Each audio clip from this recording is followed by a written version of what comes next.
Hey there. So we're going to just do some review of movements that are helpful for balancing and opening the shoulders, as well as balancing the hips. So you're just going to begin with your feet about hips distance apart. Put your hands on your greater trochanters. You can feel it by pushing your hip out to the side. Okay, put your hands on the bones, then bring your heels together and your toes apart.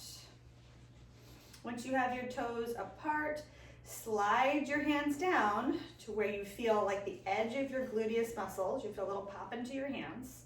Feel a little squeeze right there. Keep your hands low, separate your feet, hips distance apart. And you just want to feel a little squeeze and hug of the muscles around your pelvis. And then just imagine your pelvis is pulling itself up away from your legs. You can lift your heels up. 1, 2,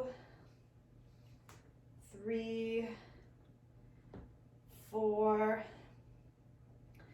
5, 6.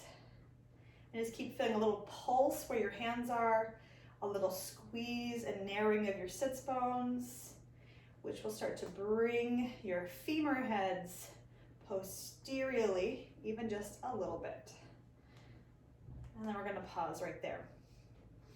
Then we're going to take our chair, have your feet much wider than your hips, rotate your toes inward, have your chair in front of you, and you're going to reach out, pushing your hands down and pushing your hips backward.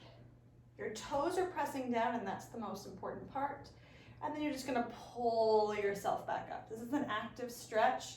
So as you push down with your arms, squeeze your inner thighs and push your hips back.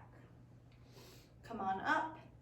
Pull your belly in, press your toes into the ground, exhale, and just notice how I'm keeping my head in line with my tailbone. Coming on up and down. One more time.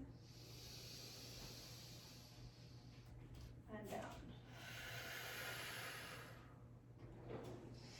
Bring your hands back onto the posts, walk your feet all the way back, and then just return to a parallel position and just feel like there's probably a sense of more weight and presence back onto your heels. You can narrow your sits bones and then just press your big toes down to start to lift your arches up as if you're relevating or lifting your heels without lifting your heels. You can also glide your pelvis a little bit back and you'll feel your core start to turn on.